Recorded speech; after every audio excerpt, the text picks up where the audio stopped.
Hey, and welcome to this week's Inbound Debate. This week it's the big 2-0. It's our 20th debate. Let's hope we can make it all the way to 100 and, maybe a bit of champagne. Yeah. Now, this week we're going to be talking about Facebook Home. Now, for those of you who don't know what Facebook Home is, I'll catch you up real quick. Facebook made an announcement earlier this week that, and their exact words were, they're releasing a family of apps which essentially, from what I understand, kind of hijacks your Google Android system and acts almost like an operating system. And Zuckerberg's words were, it's making your mobile experience revolve around you. Now, catchy. Come on, Zuck. Now, guys, I want to start off with a really obvious question. How do we think Facebook Home is going to impact people's behaviour on mobile? And do we think that Google, who run Android and obviously you've got their social network as well, do you think they should be concerned? Nick? I think if we start worrying about people changing mobile behaviour straight away, then I think we're being silly, and there's a lot of hype around. All of these product launches are always really hyped, and share price will go up, investors will go crazy, and everyone will be like, this is the next big thing. It might be, but it might not be another year till it is. Well, it just all comes down to whether or not it gets real traction. I think the big thing is it's the way that Facebook implements it. So if they implement it really intelligently, so if it's very easy to use and if it actually improves your experience on mobile, so whether that's for example, kind of very targeted messages from friends, or whether that's, I don't know, maybe like you walk into a shopping store and you're actually given discount deals from shops where you're a fan of their particular Facebook page. You can see all sorts of genuinely useful sort of functionality opportunities there. If on the other hand it's all about advertising and it's just really untargeted messages and it becomes more of an irritant, then it's not going to become anything more than I mean Zuckerberg's consultant, or Facebook's consultant, did basically say you need to make some ground on mobile about this time last year. So this is obviously their big play on mobile, and let's not kid ourselves, the end result is advertising. I'm not sure exactly how. But just like Google Plus's end result is advertising, but there's no adverts yet. It's a really they will be doing this step by step. They've had so many trouble, privacy issues, advertising issues. They will take this. I'd be amazed if they jeopardise the quality of user experience. Yeah. No, they won't. They won't touch it. They'll take the data. They'll go to this end plan of graph search and being a whole new search engine that's separate. But I mean, they struggle monetizing mobile, so it's kind of, they're going to monetize this mobile. Everyone's working out how they can monetize mobile platforms. So they must have I'm not saying they're going to do it on release or in 2 years' time, but they must have an end goal. What this does is it opens a whole new advertising platform, because right now it's kind of advertising on mobile is about having an ad that you click on. But if you actually have a real hook into a mobile phone, you'll get all sorts of information you can sell on to other companies. You can do location-based targeting in very different ways, even text messages. You might be able to say someone's near your restaurant, give them a text, now it's time to do a push notification or something. So there's a whole new area of advertising you could open up.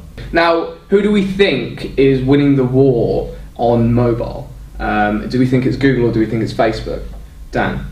I mean, I think there's no question that today it's Google, but I think I do believe that if, in the unlikely event that Facebook can get serious traction with this, then I do think the implications could be really serious. Because if it actually fundamentally changes the way that people use their mobile phone, then Facebook are in a position to take the next step, maybe release their own operating system, maybe release their own phone. People, if they've really bought into it by that point, then it seems unlikely that they wouldn't take the next step and actually purchase those things. So I think fundamentally, in the long term, I think it could be really significant, but it probably won't gain traction. I don't think Facebook's got any plans to release a phone operating system. I think this idea was brilliant because they've released an operating system in effect without having to compete. They've basically just got an app they can put on Android. Android can then sell their operating system as being super flexible because it's allowing other people, whereas Apple they're seen as being a restrictive operating system. So I think it looks great for Android, it does really well for Facebook,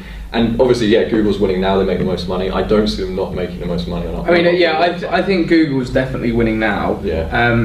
I think I would disagree that I think potentially they might be looking to make this their own operating system. This might be the first step in. I think if this is successful, Google will attempt to roll it out with Plus One. Because not Plus One, Google Plus, I think they will. It might not work, but I think because they have the Android system, they're going to try and push people to Google Plus. And let's not forget, they're now releasing this year Google Glass. They've got a billion other ways. Like Google Glass, kind of like is all about sharing. So if you can do your mobile, you've got Google Glass and everything going on. I think I just don't think if this is successful, Google are going to sit back and let Facebook. I think Google has a billion different ways to push people to Google Plus. Why on earth would they go down the direct competition route? They have everything else going to them. Competition.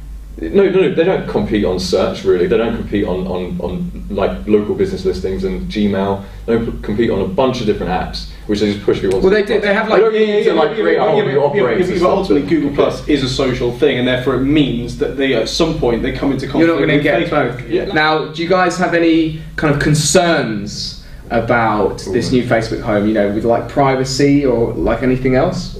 Dan? I think my only concern is because I don't know exactly how it works, but does it just pull images from kind of your friends? Just randomly. And obviously we know about Nick's kind of background in amateur male nude photography. I'm a little bit concerned with some of the images he posts to Facebook. It might pop up in a client meeting. I don't know. I might keep it face down. Yeah. Okay. I would be more concerned is because they're doing this whole double tap to like. So you've accidentally you've opened Nick's nude photography and you double tap it. Like you're trying to like remove it. Mistake every time. You're trying to remove it from the screen. It's impossible. It pops up to all your friends. But I honestly think, just on a serious note, with the lock screen being like your Facebook friends and stuff, I think that's really like quite clever. The lock screen at the moment is completely unused right now. I agree. So being able to will it not just drain the battery though? Well, I'm guessing not, because otherwise they wouldn't release it. Well, I mean, it might do. It might do slightly more, but it's a space that just hasn't been used. So I'm quite like. I'm quite excited to see how it plays out. Well, thank you guys. This has been the Inbound Debate, and we will see you next week.